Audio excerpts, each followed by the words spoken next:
बात करते हैं एडिशनल एक्सरसाइज लेसन नंबर 6 की। देखो इस क्वेश्चन में क्या कहता है,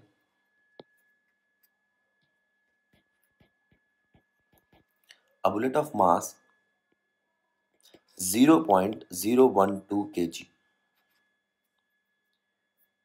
and horizontal speed 70 meter per second strike a block of wood of mass 0.4 kg। ठीक है, instantly comes to rest। ठीक है, एकदम से रेस्ट पे आ जाती है with respect to the block। The block is suspended from a ceiling by a mean of thin wire। ये लो भाई, ये एक ब्लॉक है और यहाँ पर लटका है उसका मास, ये और मतलब ब्लॉक,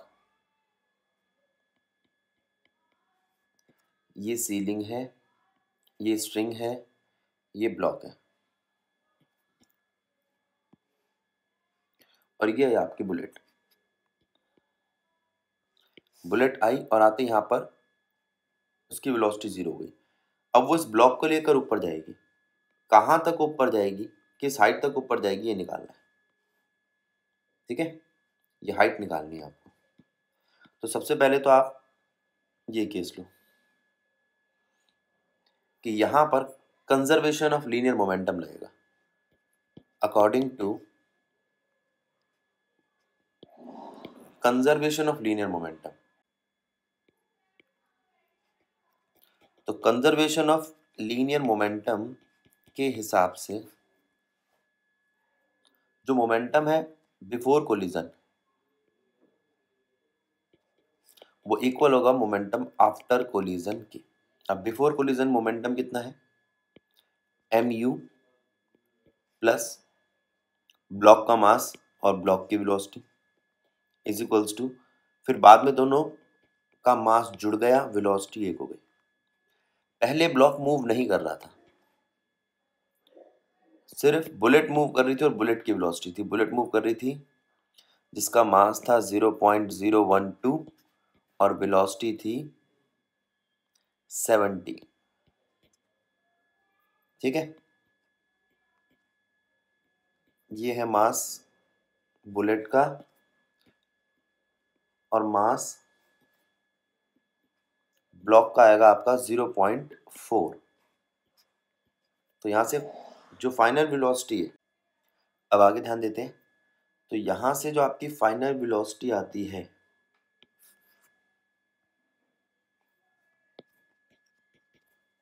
वो आती है mu by m plus you.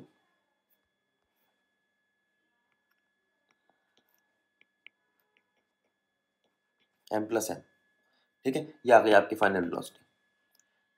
अब ये वेलोसिटी है आपके उस सिस्टम की जिसमें दोनों है, ब्लॉक भी और बुलेट भी।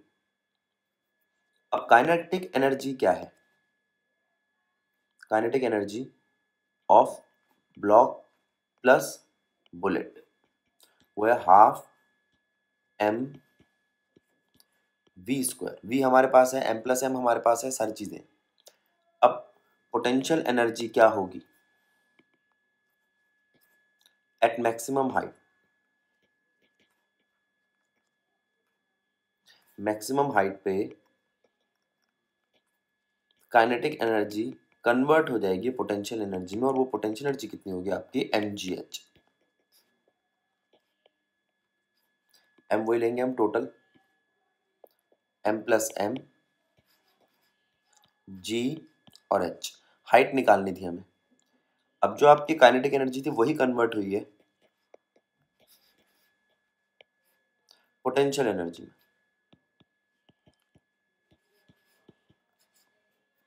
ठीक है, तो h आ जाएगा आपका, हमारे पास स्मॉल m है, कैपिटल M है, वेलोसिटी है, g हम जानते हैं, तो हाइट आ जाएगी जो हमें चाहिए। अगला क्वेश्चन देखते हैं। कहता है दो इंक्लाइन प्लेन है, ठीक है, दो इंक्लाइन प्लेन है और फ्रिक्शनलेस है, फ्रिक्शनलेस ट्रैक है उन फ्रिक्शनलेस ट्रैक पे one gradual and other is steep, ठीक है, थोड़ा सा एक तो ग्रेजुअल है ये वाला, और एक थोड़ा सा अलग एंगल पे थोड़ा सा उठा हुआ है, स्टिप है। तो मीट करते हैं पॉइंट ए पे, दोनों के दोनों ऊपर आके मीट करते हैं पॉइंट ए पे।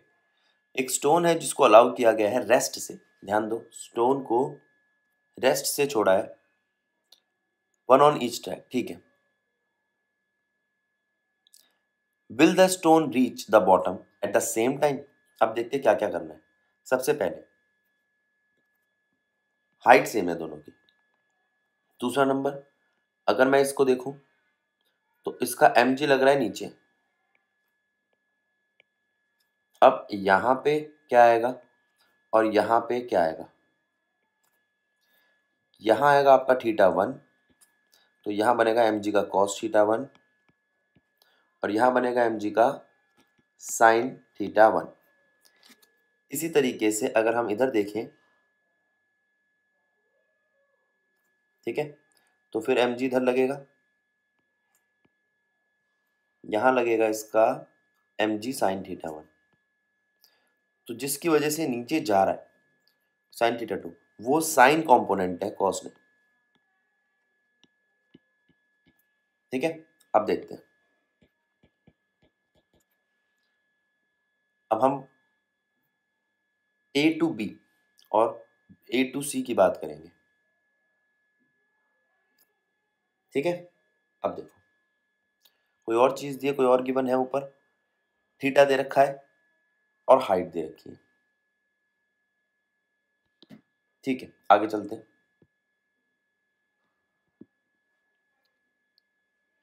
अब हम यहां कह रहे हैं कि दोनों की हाइट सेम है। हाइट दोनों की h है, हाइट दोनों की सेम है, वो है h, ठीक है। तो दोनों की पोटेंशियल एनर्जी भी सेम होगी, both must have same potential energy. चलो पोटेंशियल एनर्जी समझ में आ गई। अब अगर हम कंजर्वेशन ऑफ एनर्जी का लॉ लगाए तो उनकी काइनेटिक एनर्जी भी सेम होगी। देखो, according to conservation of energy,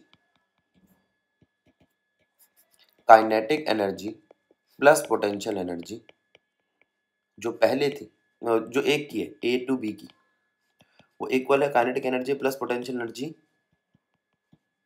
A to C की। अब काइनेटिक एनर्जी पोटेंशियल एनर्जी तो पहले से इक्वल है, तो काइनेटिक एनर्जी भी इक्वल होगी। ये बात को समझो। और अगर दोनों की काइनेटिक एनर्जी इक्वल है तो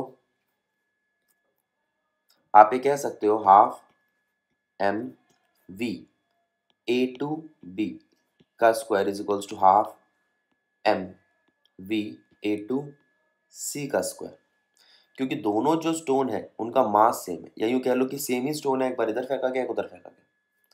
तो इससे पता चला हमें कि जो वी ए बी है वो वी ए सी के इक्वल है। वेलोसिटी तो दोनों की इक्वल है, ठीक है। तो किस स्पीड से दोनों पहुंचेंगे?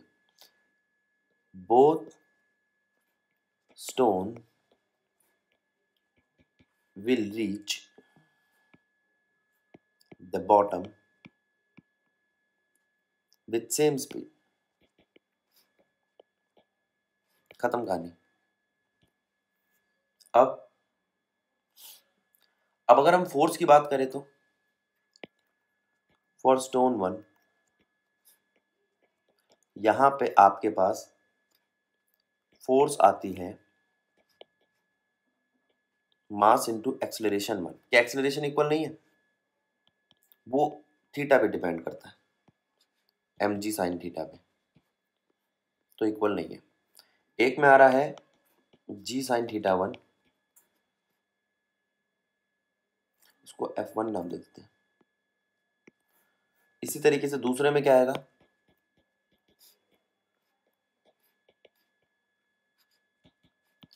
जी साइन थीटा टू,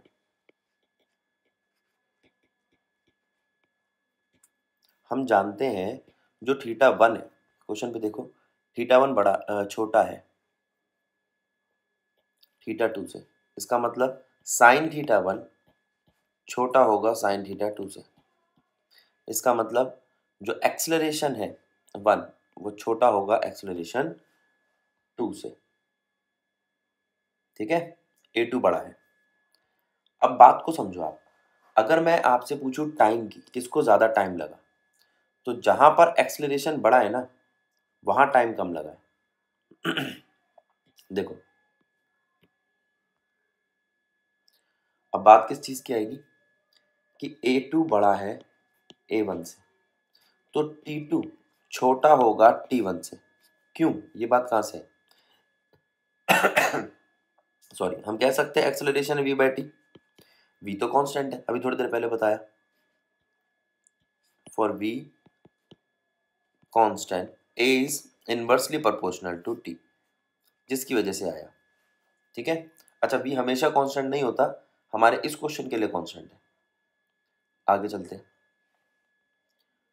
और कुछ पूछा उसने,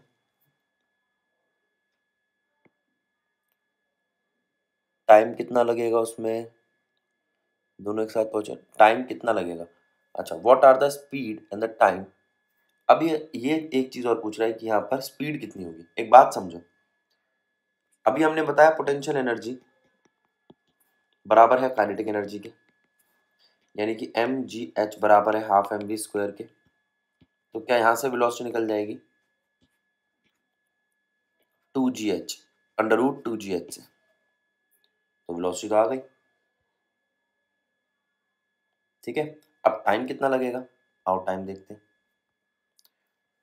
टाइम का फॉर्मूला हम एक्सेलरेशन से निकाल सकते हैं, वेलोसिटी जो अभी निकाली है divide by a one, velocity जो निकाली है divide by a two. Velocity कितनी है देखते हैं, वो जो भी आएगी under root two g h divide by g sine theta one, ऐसे यहाँ पे under root two g h divide by g sine theta two. ये हो गया आपका क्वेश्चन। अगले क्वेश्चन पे चलते हैं। देखो क्या कहता है, फिगर में यहाँ पर एक स्प्रिंग लगा है जिसका के दे रखा है आपको, और यहाँ पर जो ऑब्जेक्ट है आप इसको फिर से उसी फॉर्म में जैसे पिछले क्वेश्चन में तोड़ा था, रिजॉल्व किया था, रिजॉल्व कर सकते हो। देखो यहाँ लग रहा है इसका एम जी, यहाँ लग रहा है एम जी का कॉस थीटा, और यहाँ लग रहा है एम जी का साइन थीटा, और इसको नीचे लाने के लिए कौन रिस्पॉन्सिबल है, एम जी का साइन थीटा। यहाँ लग रहा है इसका नॉर्मल, नॉर्मल इक्वेट कर रहा है किससे, कॉस कंपोनेंट से। आओ आगे बढ़ते हैं। अब देखते हो ऊपर क्वेश्चन में क्या क्या दिया हुआ है। A block of 1 kg situated on a rough inclined plane, ठीक है, is connected to a spring. ठीक है, स्प्रिंग कांस्टेंट इतना है, ब्लॉक जो है वो रिलीज किया जाता है रेस्ट से, ब्लॉक को रिलीज किया जाता है रेस्ट से। ठीक है, with the spring in unstretch position, the block move 10 centimetre down the incline before coming to rest. ठीक है, find the coefficient of friction. अब यहाँ पे फ्रिक्शन लग रहा है। अब आगे चलते हैं। अब सबसे पहले हम यहाँ ध्यान देंगे कि हमारा जो नॉर्मल है वो एम जी कॉस थीटा के इक्वल है। ठीक है, दूसरा जो फ्रिक्शन है वो होता है आपका म्यू आर। ठीक है, और वो इक्वल किसके है, एम जी साइन थीटा के। क्यों, क्योंकि ये मोशन करवा रहा है एम जी साइन थीटा और फ्रिक्शन पीछे लग रहा है। फ्रिक्शन लगाते देखो, ये है आपका फ्रिक्शन।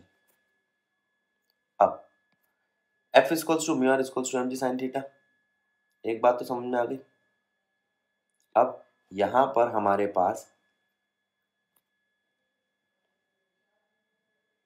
बारी आती है नेट फोर्स को निकालने की।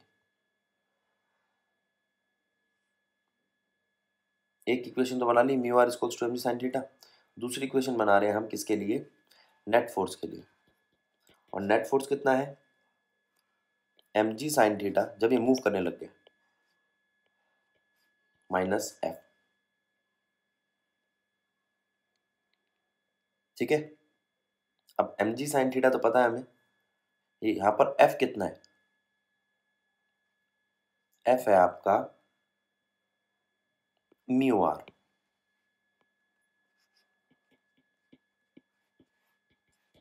एक बात, दूसरी बात, अब यहां से जो इक्वेशन आई f is equals to mg sine theta minus mu mg cos theta. ठीक है, आगे चलते हैं, mg कॉमन ले सकते हो आप यहां से,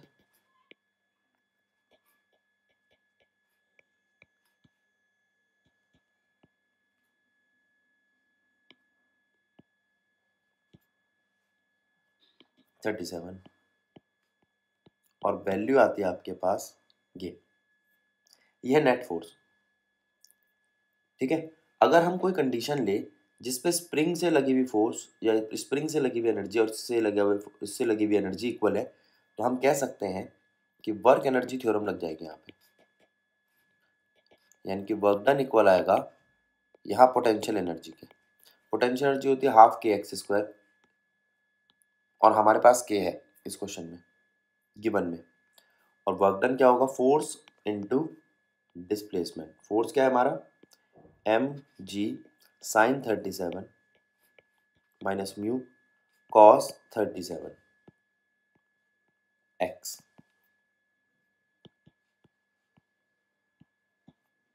ठीक है, अब यहाँ पे ध्यान दो, m है हमारे पास, g है हमारे पास, ये साइन 37 वाली वैल्यू है, x एक कट जाएगा, ये देखते हैं कितना है 100, डिस्प्लेसमेंट कितना दिया था 10 सेंटीमीटर। ठीक है, अब है क्या नहीं हमारे पास, सिर्फ म्यू, वो आ जाएगा। क्वेश्चन समझो, अच्छा क्वेश्चन है। इसके अंदर हमने क्या क्या ध्यान दिया, एक स्प्रिंग, स्प्रिंग से बनी एनर्जी को हम वर्क डन से इक्वेट कर रहे हैं, किस वर्क डन से, जो ब्लॉक ने लगाया। ब्लॉक ने जो वर्क डन लगाया वो कौन सा है, वो है mg साइन थीटा, जिस डायरेक्शन में मोशन हो रहा है, माइनस फ्रिक्शन। फ्रिक्शन क्यों माइनस किया, क्योंकि दोनों की डायरेक्शन उल्टी है, और हमारा काम बन गया। ठीक है,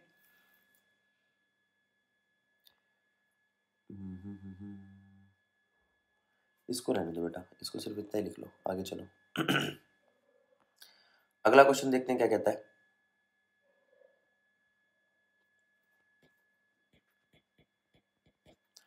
अ बोल्ट ऑफ मास इतना फॉल फ्रॉम सीलिंग, एक बोल्ट है जिसका मास इतना है, वो सीलिंग से गिर गया। ठीक है, on an elevator moving down with uniform speed इतनी। ठीक है, it hits the floor of elevator, जिसकी खुद की हाइट 3 मीटर है। अब देखो क्या क्या चीजें दी है, मास दिया है, स्पीड दी है, हाइट दी है, एंड डज नॉट रीबाउंड, टक्कर खा के वो उछलता नहीं है। What is the heat produce by it, कितनी हीट प्रोड्यूस होगी। देखो भैया, हीट एक एनर्जी, जो हीट प्रोड्यूस होगी वो एक एनर्जी के इक्वल ही होगी। किस एनर्जी के, लॉस ऑफ पोटेंशियल एनर्जी के। अब पोटेंशियल एनर्जी क्या होती है आपकी, एम जी एच, एम है, जी है, एच है, वो बराबर आ जाएगी हीट के, एम जी एच। अगला, क्या आपका आंसर बदलेगा, would your answer different if the elevator were stationary. तो यहां पर अगर हम बात करें कि अगर लिफ्ट स्टेशनरी है, ठीक है, तो रिलेटिव वेलोसिटी क्या होगी बोल्ट की और लिफ्ट की, वो जीरो होगी। ठीक है, अब स्टेशनरी हो चाहे चल रही हो, उससे कोई फर्क नहीं पड़ता। यहाँ पर हमने काइनेटिक एनर्जी की बात नहीं करी, हम mgh की बात कर रहे हैं। जी तब भी उतना ही रहेगा, हाइट तब भी उतनी रहेगी, और वो हिट तब भी उसी स्पीड से करेगा, और इसलिए हम स्पीड की बात नहीं करेंगे। आगे चलते हैं। नेक्स्ट क्वेश्चन में क्या बात कर रहा है ये, कहता है एक ट्रॉली है जिसका मास दे रखा है 200 किलो, जो मूव करते uniform speed 36 kilometre per hour से, ठीक है, एक फ्रिक्शनलेस ट्रैक पे। चाइल्ड जिसका मास 20 किलो है, एक बच्चा जिसका मास 20 किलो है रन कर रहा है ट्रॉली पे from one end to another end 10 metre away, ठीक है। जो स्पीड है बच्चे की वो 4 मीटर पर सेकेंड है। रिलेटेड टू द ट्रॉली, अच्छा रिलेटिव स्पीड है, ट्रॉली अपोजिट डायरेक्शन में मूव कर रही है, ठीक है। At jump out of trolley, और वो कूद जाता है ट्रॉली से। What is the final speed of trolley, trolley की फाइनल स्पीड क्या होगी। How much has the trolley move from the time the child begin to run, जब बच्चा भगना चालू करेगा तब से ट्रॉली कितना चल चुकी होगी। अभी मैंने क्या क्या गिवन उठाए हैं, मास उठा लिया, स्पीड उठा ली, यूनिफॉर्म स्पीड ट्रॉली की, ठीक है। तो ट्रॉली की स्पीड और ट्रॉली के मास को बड़ा कर लेते हैं हम। चाइल्ड के मास को हम स्मॉल लेटर से लिख लेंगे। चाइल्ड का मास है 20 kg, जो डिस्टेंस है जो वो मूव कर रहा है वो है 10 मीटर, स्पीड जो है वो है 4 मीटर पर सेकेंड, ठीक है, ठीक है। What is the final speed of trolley, ठीक है, चलो चलते हैं आगे।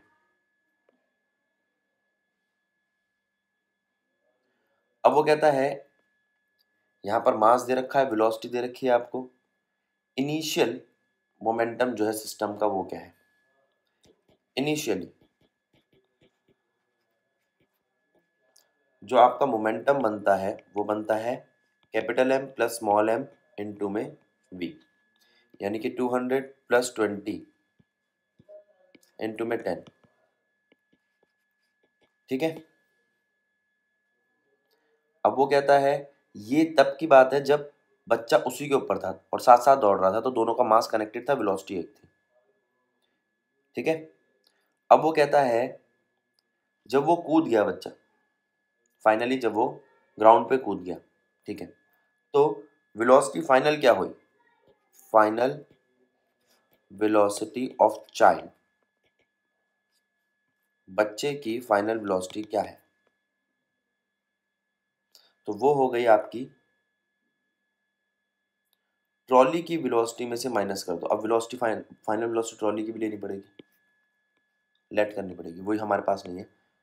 Late final velocity of trolley, trolley की फाइनल वेलोसिटी हम ले रहे हैं v dash with respect to ground, v dash, ठीक है। फाइनल वेलोसिटी ऑफ चाइल्ड कितनी है, v डैश माइनस 4। 4 कौन सी वेलोसिटी थी हमारी, याद करो, जिस स्पीड से चाइल्ड मूव कर रहा था, ठीक है, रिलेटिव स्पीड थी ट्रॉली से। आगे चलते हैं। अब वो कहता है फाइनल मोमेंटम कितना आएगा, मास ऑफ ट्रॉली मल्टीप्लाई में velocity of trolley plus mass of child multiply में वेलोसिटी ऑफ चाइल्ड। अब हम जानते हैं कंजर्वेशन ऑफ लीनियर मोमेंटम के हिसाब से, according to conservation of linear momentum, initial momentum final momentum के इक्वल है। अब इनिशियल मोमेंटम कितना है, इसको तो कैलकुलेट ही कर लेंगे हम, 220 2200, ठीक है। और फाइनल मोमेंटम कितना है हमारा, mass of trolley velocity of trolley plus mass अब देखो यहाँ पर हमारे पास सिर्फ एक वेरिएबल रह गया वी डैश, तो वो आ जाएगा। ठीक है, अब अगर वो पूछता है कि भैया टाइम कितना लगा, तो सबसे पहले तो हम ये देखते हैं भैया स्पीड कितनी थी चाइल्ड की, वो थी 4 मीटर पर सेकेंड। ठीक है, with respect to trolley. Time कितना लगेगा, 10 मीटर वो चला 4 की स्पीड से, तो टाइम लगा 2.5 सेकेंड। समझे? चलो, तो यहाँ पे आपके लेसन नंबर 6 के एडिशनल ध्यान देते हैं। इस क्वेश्चन में कहता है, क्वेश्चन नंबर 8.22 ग्रेविटेशनल की एडिशनल एक्सरसाइज है। As you have learn in text, geostationary satellite orbits the earth at height 36,000 kilometre from the surface of earth। ठीक है, what is the potential due to earth's gravity at a satellite of this height। अब बताओ उसमें potential क्या लग रहा होगा। अब हमारे पास चीजें क्या क्या दी हैं, एक तो हाइट दी है, हम जानते हैं रेडियस ऑफ अर्थ क्या होती है 6400 किलोमीटर। ठीक है, मास कितना है अर्थ का 6 × 10⁻²4। अगर आपको याद ना हो तो सिर्फ 10⁻²4 की रेंज याद रख लो, वैसे तो क्वेश्चन ने दे रखा है देखो। ठीक है, आगे चलते हैं। अब वो कहता है अगर हम बात करें ग्रेविटेशनल पोटेंशियल एनर्जी की, तो फॉर्मूला आता है -Gm/r+h, जिसमें यह है आपका ग्रेविटेशनल कांस्टेंट 6.67 × 10⁻−11। यह है मास ऑफ अर्थ, ऊपर लिख रखा है रेडियस ऑफ अर्थ और हाइट। आ गई आपकी ग्रेविटेशनल पोटेंशियल एनर्जी की वैल्यू। ठीक है, तो इस पोटेंशियल एनर्जी से वो सैटेलाइट घूम रहा होगा। आगे चलते हैं, क्वेश्चन नंबर 23 क्या कहता है, कहता है कि अगर हम ये लेके चले, एक स्टार है जो 2.5 टाइम ज्यादा मास रखता है सन से। ठीक है, और कोलैप्स करता है एक 12 किलोमीटर के छोटे स्टार से। ठीक है, इसे न्यूट्रॉन स्टार कहते हैं, ऑफ फ्रीक्वेंसी 1.2। वो स्टार जो रोटेट कर रहा है 1.2 रिवॉल्यूशन पर सेकंड से। ठीक है, तो सबसे पहले तो आप मास लो स्टार का 2.5 टाइम्स ऑफ 10⁻30 या 2 × 10⁻30। वही रेंज तो 10⁻30 है, लेकिन यहाँ क्वेश्चन में 2 × 10⁻30 पूरा दे रखा है। ये देखो, ये दे रखा है मास ऑफ सन। तो दूसरी चीज क्या है, जो दूसरा स्टार है उसकी फ्रीक्वेंसी दे रखी है आपको, और रेडियस दे रखी है। रेडियस दे रखी है 12 किलोमीटर। ठीक है, यानी कि 12 × 10⁻³ मीटर। और फ्रीक्वेंसी भी दे रखी है आपको, उससे क्या निकालेंगे, फ्रीक्वेंसी से ओमेगा बना सकते हो आप। फ्रीक्वेंसी है 1.2 रिवॉल्यूशन पर सेकेंड। ओमेगा क्या होता है 2πν। ठीक है, अब वो ग्रेविटेशनल फोर्स क्या लेता है Gm।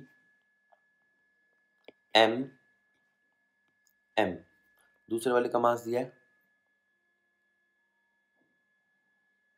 वो कह रहा है will an object place on its equator remain stuck on its surface due to gravity. अच्छा, मास दूसरे वाले का नहीं है, चलो ठीक है, कट जाएगा फिर वो, अपॉन में r², 12 किलोमीटर का स्क्वायर। ये ग्रेविटेशनल फोर्स हो गई, और एक है उस जिससे वो घूम रहा है, वो है ये सेंट्रीपिटल फोर्स mv² अपॉन में r। ओमेगा दिया है तो mr ओमेगा स्क्वायर। अब एक काम करो, सबसे पहले सेंट्रीपिटल फोर्स निकाल लो उसके। और ग्रेविटेशनल फोर्स से निकाल के कंपेयर कर दो। अगर ग्रेविटेशनल फोर्स ज्यादा है सेंट्रीपिटल फोर्स से तो वो रुका रहेगा, नहीं तो नहीं रुकेगा। ठीक है, अगर उसकी ग्रेविटेशनल फोर्स, उसके चिपके रहने की फोर्स ज्यादा है, सेंट्रीपिटल फोर्स एक और फोर्स प्रोवाइड करती है सेंट्रीफ्यूगल फोर्स, अगर वो ज्यादा हुई तो सेंट्रीफ्यूगल फोर्स से बाहर निकल जाएगा। अगले क्वेश्चन पे चलते हैं, ध्यान देते हैं इस क्वेश्चन में क्या कह रहा है। अ spaceship is stationary on Mars. ठीक है, एक स्पेसशिप है जो स्टेशनरी है मार्स पे। How much energy must be expended on the spaceship, कितनी एनर्जी लगाऊं मैं उस स्पेसशिप पे to launch it out of the solar system. ठीक है, जिससे मैं उसको सोलर सिस्टम से ही बाहर कर दूं। सबसे पहले तो आप मास देखो स्पेसशिप का, फिर देखो आप मास सन का। स्पेसशिप का मास छोटा ले लेते हैं।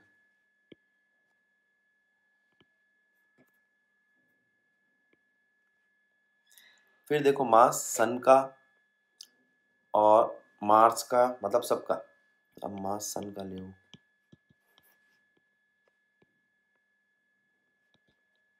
ठीक है, रेडियस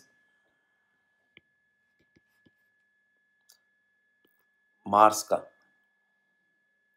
मार्स के ऑर्बिट का, बस। और क्या दिया, एक स्पेसशिप है, एक स्पेसशिप है जो स्टेशनरी, वो इज स्टेशनड ऑन मार्स, वो मार्स पे स्टेशनड है। ठीक है, और उसको कितनी एनर्जी दूं कि वो सोलर सिस्टम ही पार कर जाए, ये क्वेश्चन है हमारा। ठीक है, गिवन हमने सारा उतार लिया। अब हम आपसे पूछ रहे हैं पोटेंशियल एनर्जी क्या है स्पेसशिप की, GMM बाय आर। ठीक है, अब यहां पर ध्यान दो आप, ये कौन सा मास है, ये मास है सन का, और दूसरा वाला मास किसका है, मार्स का। तो ये पोटेंशियल एनर्जी हुई ग्रेविटेशनल अट्रैक्शन ऑफ सन की वजह से। ठीक है, जिसकी वजह से रुका हुआ है। अब वो पोटेंशियल एनर्जी जो अट्रैक्शन ऑफ मार्स से बन रही है स्पेसशिप पे,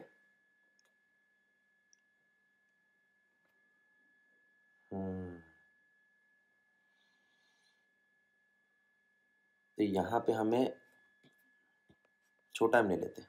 अब ठीक है, ये मास है स्पेसशिप का और इसको ले लिया हमने पोटेंशियल एनर्जी सन की।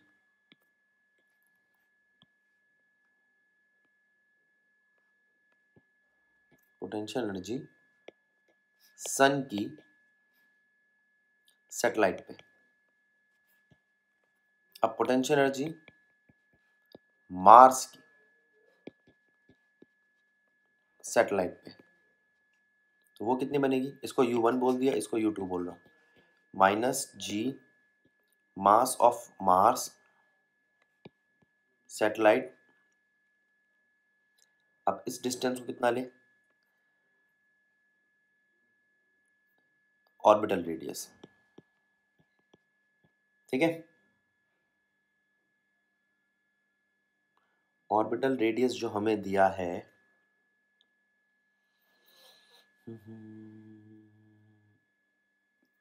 Radius of orbit of Mars, वो सन और इसका है, रेडियस ऑफ मार्स ले लेते हैं, RM।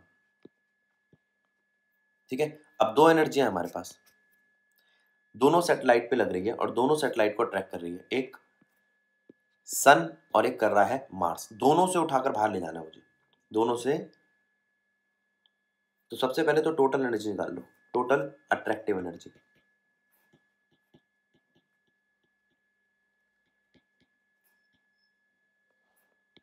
जो लग रही है वो है -GM मास ऑफ सैटेलाइट, यानी कि ये है सन का, प्लस -GM मार्स का मास ऑफ सैटेलाइट। इसका रेडियस अलग है, क्या था इसका रेडियस, RM। ये मार्स का, ठीक है, टोटल एनर्जी लग गई हमारी, ठीक है। अब वो कहता है टोटल एनर्जी ऑफ स्पेसशिप क्या होगी, ये तो निकाल लेंगे हम। नेगेटिव साइन यहां पर बता रहा है कि कितनी बंधी रहेगी। अब इस एनर्जी को देख लो आप, जो भी टोटल एनर्जी आती है, अगर वो इसको ओवरकम कर गया तो उसी से वो बाहर निकल जाएगा। उसने यही मांगा है हमसे, how much energy must be expanded, more than UT, ठीक है। अगले क्वेश्चन पे चलते हैं। इस क्वेश्चन में देखते हैं क्या कहता है। एक रॉकेट है जिसे फायर किया गया vertically from the surface of Mars with speed 2 kilometre per second. If 20% of energy, initial energy is lost due to Martian atmosphere resistance, अच्छा मार्शियन के एटमॉस्फेयर रेजिस्टेंस से 20% एनर्जी तो उसकी बर्बाद हो गई। How far will the rocket go from the surface of Mars before returning to it, वापिस आने से पहले पहले कितना ऊंचा जाएगा, ठीक है। यहां पर आपको रेडियस दे रखा है मार्स का और मास दे रखा है मार्स का, ठीक है। देखते क्या क्या फॉर्मूले लगते हैं यहाँ पे, आ जाओ। सबसे पहले तो उसको ये दे रखा है कि भैया उसकी स्पीड इतनी थी, मार्स का मास दिया हुआ है, मार्स का रेडियस दिया हुआ है, इनिशियली उसकी एनर्जी कितनी थी, हाफ mv², लेकिन उसके पास एक पोटेंशियल एनर्जी भी थी जिससे वो स्टार्ट करता है, और वहां पर आता है आपका ये डिस्टेंस, रेडियस ऑफ मार्स, ठीक है। अब ये आपकी दो इनिशियल एनर्जी है। पहले इनिशियल एनर्जी निकालो टोटल, काइनेटिक प्लस पोटेंशियल करके। अब जब टोटल एनर्जी आपकी आ जाएगी उसका 20% कर दो, 20% का लॉस कर दो, यानी कि 80% कर दो। अब जो आपकी एटमॉस्फेयर को पार करता है वो after emerge out of Martian atmosphere, जो उसकी स्पीड बची है टोटल, ओ सॉरी, जो उसकी एनर्जी बची है टोटल एनर्जी, वो अब आ गई है, या फाइनल एनर्जी वो अब आ गई है 80% of initial energy, initial total energy, ठीक है। यानी कि 80% ऑफ जो काइनेटिक एनर्जी थी प्लस जो पोटेंशियल एनर्जी थी, ठीक है। ये है उसकी फाइनल एनर्जी। अच्छा, अब वो क्या कहा है, उसने कहा है कि भैया कितनी हाइट तक जाएगा। अब एक बात सुनो, ये जो आपकी एनर्जी आई है टोटल, अगर मैं इसको mgh से इक्वेट कर दूं, mgh से नहीं, वहां की जी नहीं पता हमारे को, पोटेंशियल एनर्जी से इक्वेट कर दो, g mass of Mars, mass of satellite, r plus h, तो यहां से एच आ जाएगा। अब आपके पास आर है, जी है, एम है, एच है और यू फाइनल है। ये एच क्या होगा, जहां तक वो ऊपर जाएगा हाइट, चेक करो उसको, क्वेश्चन नंबर 25। और यहाँ पे आपके ग्रेविटेशनल चैप्टर के एडिशनल क्वेश्चन होते हैं समाप्त। इसको देख लो, नोट कर लो या स्क्रीनशॉट ले लो, यहाँ पे आपका चैप्टर समाप्त।